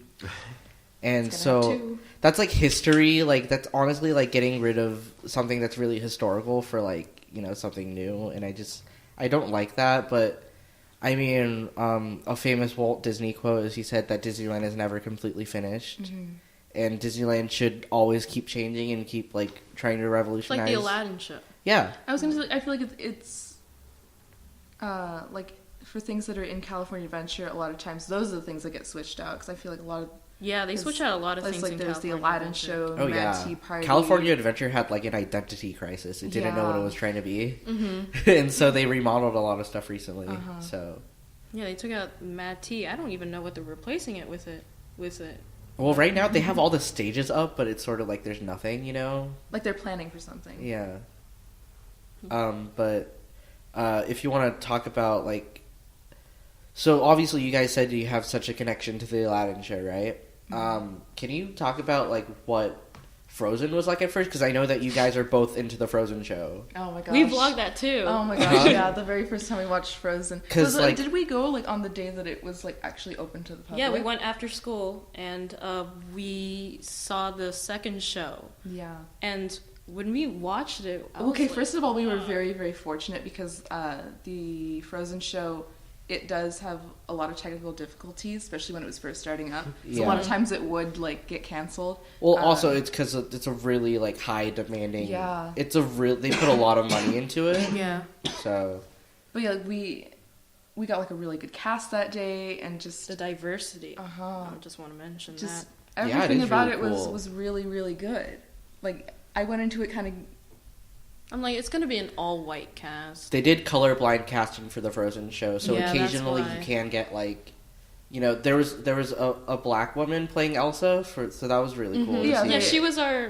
Yeah, we had the black Elsa, yeah. She was so good. And then we had a black Hans. And when I first watched the show, I was like, wow, they did such an amazing job casting these people because of their voice rather than their color. And I was like, wow. I thought that was absolutely cool to see too. And I'm from the perspective, I hate Frozen. Like, I hate the movie. But when I went to go see the show, I was just like, I had low expectations. So I was like, they took away Aladdin from this. Yeah. But I saw it, and I saw how much work and how much love went into the production, and I just felt like, I still don't like Frozen, but, like, you know, I see the amount of work into it, and I appreciate why it's there. Yeah, definitely. Yeah. Just, like, from all aspects, you can tell that they worked so much on it, from, like, the costumes to the choreography to the stage casting, production. Stage production, yeah. Like, all of, like, the special effects for it. The stage still amazes me because there's, like, projections, and so, like, the setting will shift, and then they would, like, move the they would put a new thing up to project, and then they would like move the flooring of the stage. Actually has screens on it too. It's like a Hamilton turntable. Yeah, it's really cool. That's what it is. And I remember sitting there watching the "Do You Want to Build a Snowman" sequence, and it was really cool because they had they would move the prop doors and stuff, and I don't see musicals I haven't seen a musical on stage, like a professional, actual musical on stage, but this is the closest I've gotten to it, and it was really cool to see how they took the sequences of the movie and how they would adapt it to screen, to on stage and stuff. It was really cool, and especially the "Let It Go" sequence was just such a costume wow. change. Yeah. The costume change, it blew me away. I didn't know how they did it at first, but I mean I've seen it now, but yeah. I also love how much they interact with the audience. Oh my gosh, I was just about to say that. Yeah, especially when they walk down the aisles and you're like, oh, it's them, it's Hans. Because if you happen to sit the orchestra level. on the orchestra level, and if you sit on the ends, they'll just end up right next to you. And so and you can hear their little chatter going on when the whole scene, especially during that part when they find out that Elsa's the villain or something, and all the background dancers, they're just all up in the aisle and they're just talking once a month to each other, oh, we should do this, blah blah blah, and it's really, I think it's awesome. And then it makes me think too about they actually took this part out recently to save time, I think, but they used to do the whole opening scene with the ice gatherers. They took it out. I remember they took that. It out. And that was another thing too, where it's it would start off with the with young Kristoff running through the audience to get to the stage and stuff, and then you'd have all the what do they call it? Just Icemen. Yeah. Yeah, how they would be wheeling their carts and stuff, and they'd be going through the audience to get up to the stage. So I think it's also makes it really immersive. It was also for another way for us to identify. Oh, you're Hans. You're gonna be Hans for today. You're gonna be Kristoff for today. Because all the main characters also play the extras. Yeah, if you go there a lot and watch the entertainment shows a lot of times, you want the specific person to be there. I've never ever gotten close seats to Frozen because it's always ridiculous. They always sell out the tickets so you're not actually paying extra for the show, but you need to show up early and get basically a fast pass ticket. They don't do it anymore though, do they? They don't do that anymore? No, they got rid of fast passes for it. Thankfully. Oh, okay. So so now you just have to wait in line for I haven't gone in a while, but anyway, yeah, you need to show up really early to sit in good seats, so I haven't actually noticed that. So that's really cool. Well, whenever we go, I'm usually the one who rushes to the front row left. Yeah, so it's we'll already be in the waiting area, and then they'll be okay, the doors are going to be opening, and Michaela will right away be okay, so take all my stuff. I'm going to go run to the seats. Yeah. You catch up. But it's really cool to see that this culture of Aladdin is sort of coming back in a way, in a different form, you know, because it's not the same show as the Aladdin Show, you know, you'll still have those memories of the Aladdin Show. But this is something new and it's different, and you guys were there for the beginning of it, so that's really cool. So we were at the end of Aladdin, and we're also in the beginning of Frozen. I think that what's really cool too is the fact that we did get to see the start of this whole Frozen show, and we get as time goes on, however long they decide to keep it, we get to watch it evolve and see how they change different things about it, see more people come into the show and more people leave it. And some Aladdin cast members are coming back as well. Yeah. And they're background performers from Aladdin that are there now. And especially the lead ones. They're background, but they're still contributing to the whole Frozen franchise, and I think that's amazing. Yeah, even as a hater of Frozen, I can still appreciate. This is why I recommend even if you don't like Frozen, you should go check out the show. Definitely, because it's such a technical marvel. I will never forget when the chandelier came down and the stairs, the rotating stairs. Yeah, it's amazing. But nothing will compare to the flying carpet. Oh, the flying carpet. No, that's iconic. Oh yeah. Yeah. Oh.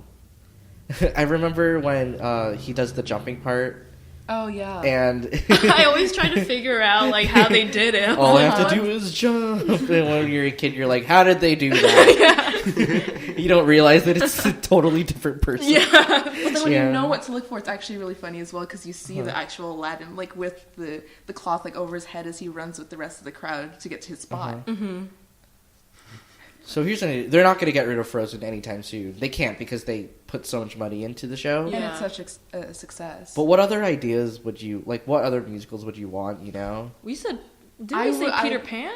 Yeah, we mentioned Peter Pan because like that would be a good because trying to incorporate. oh my god, imagine the flying. Exactly, yeah, because Yeah. like you know how you had the magic carpet, and so like if you incorporated the flying instead. I've seen Beauty and the Beast like on stage, and I think that does really well as a musical. So I think that'd be a fun one. They had Snow White there before making the magical map. Yeah, Uh-huh. There was Snow White. It was like back in the 90s or something. There was also this other one that we said that we wanted to see there. It was Peter Pan. I think Mary Poppins would be a good one. Yeah. Mary Yeah, Poppins that'd be would be sweet. great. Yeah. Chimney sweeps. That would be awesome. I would love to see like Mary Poppins fly Uh-huh. Oh, that'd be with her umbrella. Yeah, that would be a good one. I think, I would like. This is so recent, but like I think since they, with the Frozen show, they had to like advance the stage and stuff. I think it would be really easy for them to do this.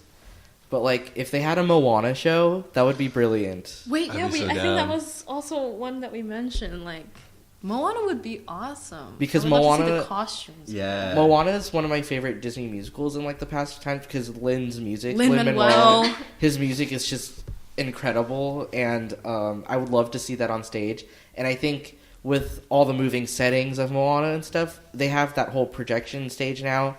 It would be totally easy to do something like that, and it would be really cool too because all the sequences, like I can only imagine like if they did like the shiny sequence, and they had like if they had like I mean it's Disney, they could probably make this happen. Yeah, Yeah. they already have like steps towards that. 'Cause I know they have a Moana show in Shanghai. They do? Whoa. What? I didn't know about this. What? Man, Shanghai gets Time all for the me good to go to stuff. Shanghai. Time for me to go to Shanghai. You know what's funny though? At Shanghai, I hear it's very different because the standards, the social standards in Shanghai is just very different from America. So there's like a lot of people like misbehaving at like Disneyland Shanghai. Like I hear a they lot have of- a haunted house there. They have a haunted house there. What? Like a haunted house for villains. It's like a Universal haunted house kind of. And so they put like Disney villains over there. What? Yeah. That is. I Really watched cool. a video and it was pretty creepy. Yeah. It's like, Anyways, I hear that like a lot of children like just like go wild around the park. Like people have like don't have a lot of like respect for like the monuments there.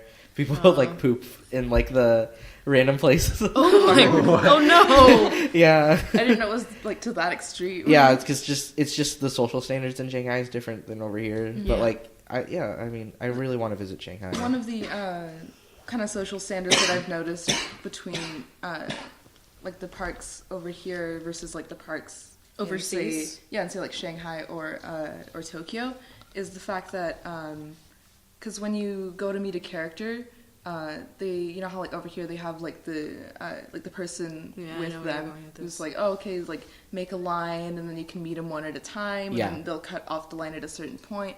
I know that over there they do it differently, where it's kind of like everybody just kind of crowds around the character. God. And like it's like Hunger Games. Like whoever goes there first. Exactly. Yeah, have you been to any other park besides Disneyland? I That's sort haven't. of the No, question. this is all just based on like what I've seen through like videos and people's vlogs and stuff. I would really love to go to Walt Disney World because I mean, from what I've seen of video, I haven't actually been to Walt Disney World, so like I can't have that much of an opinion of it. But like from what I've seen on like online and stuff, like I feel like Disneyland just has a tighter culture. Like there's a history to Disneyland, and so that's why I appreciate first it more. one. Yeah. And they take more care of the rides and stuff, but Walt Disney World, I can only imagine like just exploring like that level of Disneyland detail in like a whole like 4 theme park place. What are you doing? Oh, that's a mosquito. or There's like a something. huge Yeah. Oh no. Okay. No, but we were like planning if we go to the same college. Yeah. We were planning that we can pool our money together and then just go off to like Tokyo Disneyland. Oh, I That'd want be to go. so To, nice. that's the one that I want to go. Tokyo to. Yeah, Disney that one's Sea. cool, right? Disney Sea looks like one of the best Disney theme parks ever. They also look like they have like some of the best food as well. Yeah, according to the videos. I want to try the little like 3 aliens. Oh, like the Oh, they're like mochi balls. Yeah. Oh, that's cute. Which one's the one with the new Pirates of the Caribbean ride? That's like, at Disneyland Shanghai. Yeah. It looks so. It's basically a sequel to the original Pirates of the Caribbean, and it's like half projections, half like regular. It's like similar to how the Harry Potter ride is. You know how because half of it is like practical effects, and then half of it is like simulator. But like, it looks really well done, and it's all a boat ride. And it just, I was looking at a video of it, and it was like, wow, this is crazy. Like, I don't know how they were able to like make something like this. You know. But that goes to show you, like, Disneyland has enough money to, and you know, it's always crowded, it's always overpriced, but like, especially now that I have a pass and I'm seeing everything, I understand why. Like, I do think it does suck, and like, Disneyland can't be, like, having a pass. That's not the lifestyle that everybody could have, but it makes me appreciate it even more because like, I don't know. I just totally see why it's this price because there's so many people there. They all love this thing so much that they can't like just like let go of Disneyland. It's so like it's kind of funny to think about that. We all complain about like whenever they raise their prices, but we're all still gonna go anyways. Yeah. I wish they had a student discount though. Oh, it would yeah. help. That would help Yeah. a lot. Yeah. Yeah. Financial aid for Disneyland. FAFSA. That's what for Disneyland. Just fill it out. You know what's funny? I think I mentioned Harrison Ford like in every single one of these podcasts. I love Every Harrison episode? Ford. He Yeah. was my first crush. Because Yeah. I watched Indiana Jones a lot. It's like one of my favorite movies. And I was just gonna like after we were talking about Indiana Jones, I just wanted to be like, I should just make this a thing now. I should bring up Mention Harrison Harrison Ford every episode in some way. I'll mention He's a Disney legend. He is a Disney legend. It's so odd because it's like he's involved with like Han Solo. two major franchises at Disneyland. He's involved with both of them. You know, I miss. Do you guys remember there was an Indiana Jones like stunt show that they would do? Yes.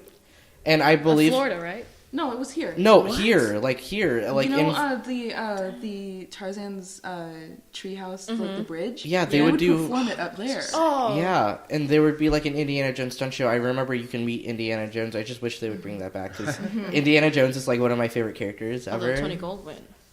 What? He's Tarzan, Uh-huh. and so every time I hear the thing, I'm just like, it's Tony Goldwyn. He's one of my favorite actors, and so. Speaking of that area though, with like Tarzan's treehouse and just like that general area right there, I always thought because if you look at the designs of the buildings, like the shops that are like across from like the Jungle Cruise, Yeah. I always thought that it looked very like Agrabah-esque, and I was like, you know, it'd be so cool as if like sometimes you just saw like Jasmine like in her like disguise like at the beginning of the movie. You just saw her kind of like walking. Oh, that through would the be crowd. awesome.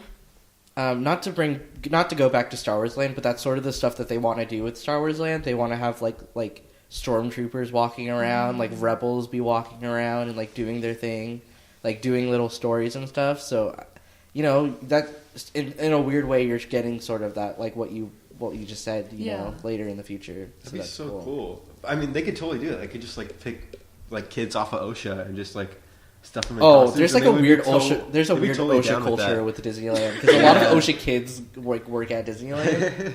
Yeah. I just want to know what they're going to do with the Star Tours ride. Are they going to put that with the Star Wars Land, or are they going Here to take is it out? my thing. I don't think that they would take the money just to move it. Like, what's the point of spending all that money and like just putting a ride that like everybody knows? So I believe they're gonna close it. Yeah, Really? I think, yeah, because I if guess you- it's on the You have other like side one of the Star park, right? Tours, and I then mean, you like- have Star Wars Land. I think it's been here enough to make an impact, and I would be really sad if it closed because that's actually one of my favorite. That's one of the rare times where I love simulators because that Yeah. ride is done so well, and I'm gonna really miss it. But I just can't see them spending all that money going out of their way just to like move a ride instead of just make a new one. You know? I think it would be sad, like, if it did leave, and I know that you mentioned earlier about, like, that you really like the lines. Yeah, It's that one. That's one of the best rides. Oh, the best lines. Yeah. You know? So you, like, from the moment that you step inside of it, and you have, like, the whole, like the screen showing all, like, the flights that are going to be, like, arriving and and then the stuff. Star Speeder. Yeah. the little robots with the baggage claim at the bottom. Yeah. Like it tells the story perfectly. You know what you're going into. Yeah, that stuff. Yes. Oh. It's the little details that makes Disneyland It's a bad memory with Star Tours. You were there. You want to? Oh, I was. I don't even remember. Bad memory. Yeah. You want to tell the story? Sure. Maybe I'll remember like halfway through the story. Okay, so it was early that day. I told you about this one. Okay. It was early that day. I had 2 Vietnamese iced coffees For Lunar New Year. Oh yeah. And I had pho, so I didn't have any like solid foods that day. And so it came to about the middle of the day when we were watching Main Street Electrical Parade. Yes. It was after that, and I felt this like force pulling down on me, and I was like, "Oh, this is the coffee hitting me. This is where it was the force. it was the force. That's why I was at Star Tours." No, but I just felt myself like crash during when we were in line for Star Tours. And so when we were on the ride, I was like, we were sitting in the back, which is the bumpiest, and I just felt like I needed to throw up. And so you know how there aren't any trash cans outside once you exit off the ride? So I couldn't find any trash cans. I threw up in my mouth, and it was just the worst thing ever. And then when we were sitting down for Starbucks, we were with Katie. Yeah. And Main Street Electrical Parade was going on at 10 o'clock. And so once we hit the square of Main Street, I was like, dang, I did not feel good. I don't want to open a trash can and like, put my head through it. So I just threw up in the middle of Main Street where the grass area was. And I was like, I am not okay. No one saw. Absolutely no one saw. No one saw. It was just dark. So I was like lucky enough that the Main Street just... Electrical Parade saved you. Yeah. You said you wanted to talk about the Electrical Parade earlier, and this is cool because it's something that's just recently happened to Disneyland. It came back. It's like history, iconic. Yeah, if you guys don't know, the Electrical Parade is like an iconic a parade that went around. I don't know what time period it was. It's like the 90s. Like the 90s. I think it was even the early before 2000s. Oh, before the 90s? I think it was before I remember looking at Wikipedia. It does look pretty old. Yeah, like my mom some 60s stuff. Really loves the Electrical Parade, and she because it used to be in Disneyland, like it used to be the Main Street Electrical Parade. Yeah. In Disneyland, and my mom always remembers going to go see that. And then when I had a pass in elementary school, I remember going to see it, but it was in California Adventure. Yeah. And then when they took that away, it got so sad because like that was one of my favorite. Yeah, I remember watching that when I was 5, and like sitting over there and watching the Pete's Dragon fly by. And the music, now it's back in its entirety, and it's like they've kept basically everything. I don't think they changed much to it, and so. I mean, revisiting this parade, I loved it a lot as a kid, but I just sort of I felt like I haven't seen it since that one time we saw it, but it was the week of when it returned, and it's just kind of weird because it's the parade is paced weirdly, floats would be so far in between each other, and some floats just clearly are so dated. It's just it was just really. It's also the same song for every. It's an awkward. I still really appreciate it though, but I think it's cooler for the old Disneyland fans to see this parade again. It's more nostalgia. It's really for them at the end of the day. So yeah, it brings back a lot of memories. I should say. But Paint the Night. Oh, Paint the Night is the successor to Electrical Parade, and it is. It is such a masterpiece. All the lights are just. My favorite float is I don't even like cars, but my favorite float is the one of Big Mac, and he has a truck, but it has all those lights there. I think that's the one that everybody always thinks of first when they think of Paint the Night is just Mac. Because it's real. He's from the movie. It looks like the guy from the movie. I loved how the soundtrack would change with the floats too. So yeah. I like the beginning. I just love how the cast members get so pumped up with the audience, and they try to make everybody have an incredible experience. And I like the part where the lights just shut down. It's like it's the paint, and like the whole it does, like, the soundtrack little thing starts at the playing. beginning. Yeah, Yeah. with and everybody with gets Owl all City. excited. It's cool because it's like a remix of the original like Electrical Parade soundtrack too, but it does sort of its own thing. That parade is not completely gone. I believe they're adding. They're to adding it. like Yeah. yeah. So that's I thought that they were gonna take it to Walt Disney World because Me too. their anniversary No. is this year, I think. Oh, is it? I don't know, but like they have an anniversary coming up, so I was thinking that they were gonna probably bring it to Walt Disney World, and so we'll get like Main Street Electrical Parade. We'll Yeah. basically like trade because they have Electrical Parade there. So yeah, I thought that would happen, but they're actually bringing it back. Can I just say that mentioning Paint the Night, I wonder why they never added a Wreck-It Ralph like float to it. Because it uses the song from Wreck-It Ralph, and Wreck-It Ralph is all about like video games, so like it would do really well with all the lights. I just never understood why they didn't. They could That'd do be it with sick. Autopia. Yeah. Autopia, like a themed like Wreck-It how, Ralph. Like how they race, the racing part. They could like theme it off of the different cars in Wreck-It Ralph. I think that would Sugar be cool. Rush. Well, we're getting sort of near the end, so like, do you guys have any closing remarks you guys want to talk about? Go to Disneyland. Watch the Dapper Dans. Yeah, I'm so excited for when we do our senior munch because like, I mean there's sort of like a community of Disneyland fans at like Foothill. Yeah. But like going with your entire class is going to be an entire different experience. Like I'm so excited. And like I think it's going to be fun like seeing the teachers go too. Oh yeah, definitely. Yeah. I know that Mrs. Knowlton is a huge Disney fan. Really? Yeah. So like last year we had her for Psych, and we would always talk to her about like the different rides over there and the shows. And like I was like, I want to go with Mrs. Knowlton someday to Disneyland. So now, And now you can. yeah, we can because she's going to the senior munch. Yeah, that would be really cool. I have to go on a ride with Mr. Price and like the entire like FTV like crew. Do it. You should go do on the Winnie the Splash Pooh. Mountain. Oh, that would be so fun because like we could fit a lot of people on that boat and like we just take like a really cute picture. Oh yeah, the pictures. Yeah. Yes. Do you guys have any like iconic pictures that you've done? Because I know like some people like to. We did the whatever major loser thing. The one where you do From Camp Rock? No. I feel like Splash Mountain, we definitely do like some really weird stuff on that one. Oh yeah, I took off my shoe one time and I was just like, You were holding up your shoe. yeah, I was holding up my shoe. But we were trying to do one with like everybody, like Hannah, Lizzie, and Katie, where we're just dabbing in different ways. Oh my gosh, that was weird. But that didn't really work out. No, it but, didn't. I mean, it's hard because you only have like a few seconds and then you're like dropping down. You're just like, oh gosh.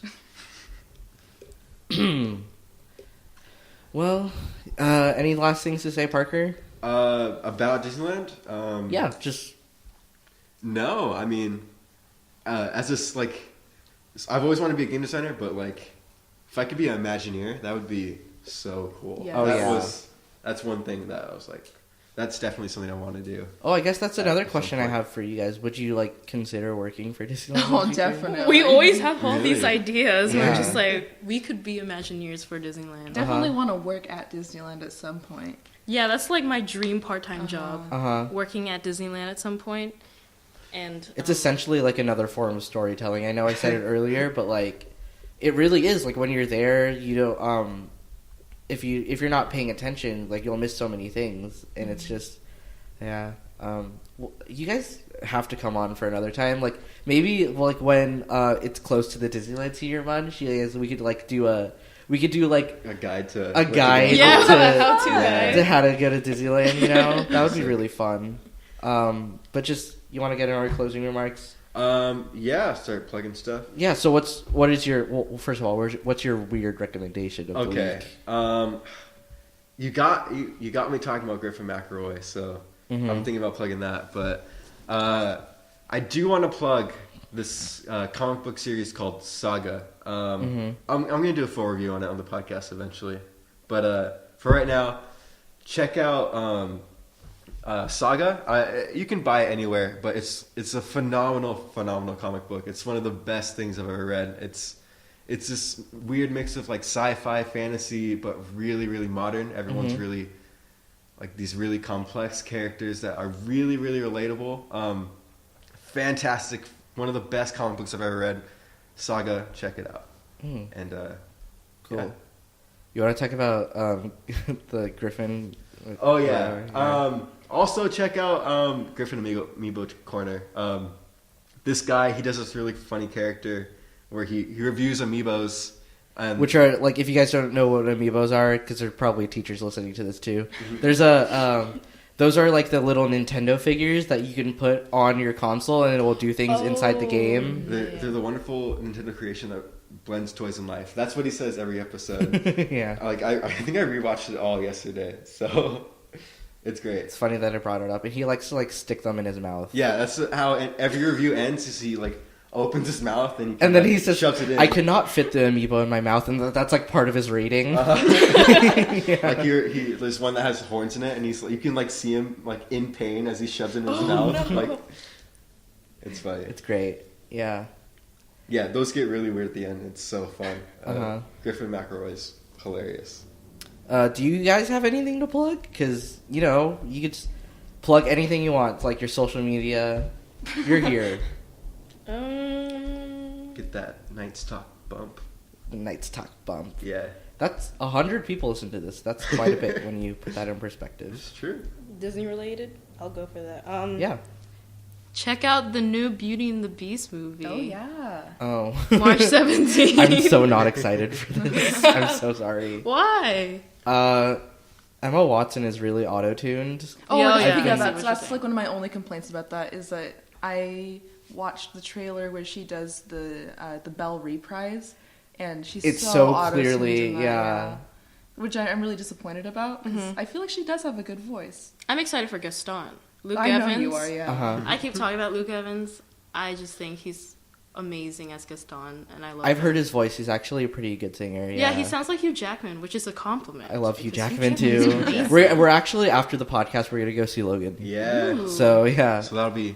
We'll talk about it next time. Yeah, Next maybe week. just a little bit next episode. I don't want to make that the focus, but Oh, yeah. But- Any last? You don't want to like plug your social media or anything? I'll just say follow me on Instagram, Michaela.fhs. You know, I post a lot of Disney stuff on that thing. So Yeah, if you want to like follow their Disneyland adventures, that would be cool. Ooh, Your Disneyland Yeah. adventures. on YouTube. yeah, your vlog channel. Yeah, you brought it up, but you didn't bring it back later. Yeah, I think it's linked to my Instagram account, so they can probably find it there. Yeah. So what about you, Maria? Well, I don't really post much Well, you on post my Instagram anymore. 'Cause Snapchat?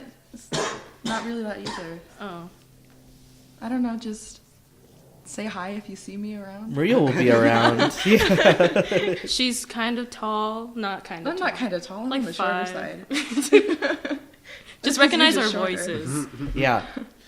Just like go down the hallway, and if anybody listens to the podcast, just like scream Disneyland over and over again, and then they'll recognize you. Yeah, that's true. It's like they don't see what we look like, so it's like if you hear me, not if you see me. Yeah. We didn't get any more reviews, so I don't want to do like a shout out, but I hate plugging this every single time. Okay. Check out La La Land. Oh, wait, no, wait. Check out La La Land 2016, director Damien Chazelle. I was gonna say that you can shout out Olga. Oh, Oh yeah, that Oh, would be what's up, nice Olga? too. why? Oh whoa. She called me during the podcast. She was like, I'm gonna call during the podcast to make sure you answer so that I can be on the podcast. And then you just turned your sick. phone over when you Oh. saw I was she like, was. I want it to be off. This would be fun. Do you want to call Ogle right now? Oh, let's try. Okay. Oh, no. She called me again. Let's see if she responds. Oh, there she All is. right, let's see. I'm really called Giraffe. Wait, is the volume on? Oh, there she is. Hello? Hey Olga, you're on the spot right now. What's up? Hello. Hello? Sorry. You said you wanted to call and be on it, right? I don't know what I was gonna do. I was gonna make jokes, but Do you have a Disney joke at all? my what now? Keep it appropriate. Do you have a Disney joke? No. Oh. I can only remember the guest on one. Okay, Olga. Well, I'm sorry for putting you on the spot. It's okay. Okay. Do Well, you have anything to say? Anybody else you want to shout out? Yeah. Johanna, because she's a free woman now. Yes. Oh my god. Okay, That's sorry. it. Bye, Olga. Bye, Olga. Bye, bye. Okay. I say this every time, so I feel weird saying, but I'm gonna say it anyway. But if you haven't already, please watch Aperture. It is my horror anthology web series that is inspired by Twilight Zone and Goosebumps. And that it's all on the Foothill Film School YouTube channel. And order a shirt. Oh yeah. Wait, if you want. I want a shirt. Where can I get one? Oh, okay, Michaela. On my Instagram, there's a link to our custom ink, group form.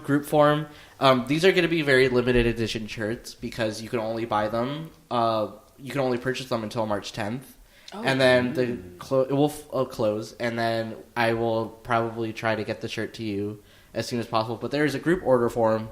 The link is on the Aperture Instagram, so that's Aperture FHS on Instagram, and it's also on my Instagram, and I'll link that in the bio. So yeah, watch that show. It's on the Foothill Film School YouTube channel. It was a lot of work to put together, and yeah, if you want, you could totally buy a shirt, and that would be cool too. I don't make profit by it by any way. Like, I don't make profit. Like, it's literally just a shirt if you want it, So that's cool.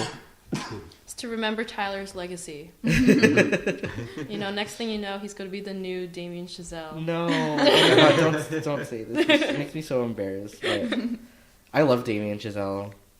Yeah. As always, if you want to be a guest on our show, like Michaela and Maria here, you can email us at nighttalkspodcast@gmail.com, and with the topic, a little introduction to yourself and like a little topic of what you want to talk about. So when you email me, try to be more specific because we've gotten a couple emails and that's fine. Like you just being like, I like art things, but Michaela specifically said that she wanted to talk about how the culture of Disneyland has impacted her life, and I thought that was a very gripping subject. So if you have anything similar, like if you want to talk about fashion, you could talk about how fashion has become a lifestyle for you, But yeah, if you want to email us and come on the podcast, come. It's really fun, and it is. This fun. is so much fun. Yeah, it's. Talk about the things I'm glad to like. hear. Thank you so much for being here, guys. Thank you for having us. Yeah. Also, if you have any comments for us, or if you want to butt in on hey, I love Disneyland too, or anything if you want to talk to us about the stuff we're talking about on the podcast, email us for that too, or hit us up. The email is always open, and you're free to say whatever you want. But yeah, email us, and that would be cool. Yeah, we would totally shout that stuff out. That's. Yeah, I want to start communicating with our audience because that sounds really fun. Our social media accounts will also be in the link in the description. There will be links in the description. So I'm trying to make this podcast like a cultural thing for our school. Yeah. Our school, that would be a community. That would be really cool. So what were you gonna say? I was gonna say because you're oh yeah, you can email us about any comments you have. So even if it's oh, Disneyland sucks. I hate it. Yeah, and then we'll still shout it out. Do you want to start an FAQ section, or no, not an FAQ section, but a Q&A session, part of the podcast? I think that would be really cool. What do you mean, where they submit us questions? Yeah, or what? that'd be cool. Yeah, I'm down to do it. People. Another thing, if you have a question for us, you can email the podcast email too, and we'll try to get back to you. Yeah, I mean, just anything. Yeah. And if you really want to, I'm not going to force anyone, but please write a review. The one review that we got made us so ridiculously happy. Yeah, that was so awesome. So, yeah. Wait, I think I saw it. Yeah, it was posted on our Instagram. It was by Cheese Money, $sign. We love you, Cheese Money, $sign. Never forget. Yeah, never forget. Is actually one of the Oscar directors using one of those accounts. Anyway, thank you for being on the show today, and I guess we're done. Yeah. Parker Right. Crandall. I am Tyler Tang. We're signing off. Goodbye. Bye.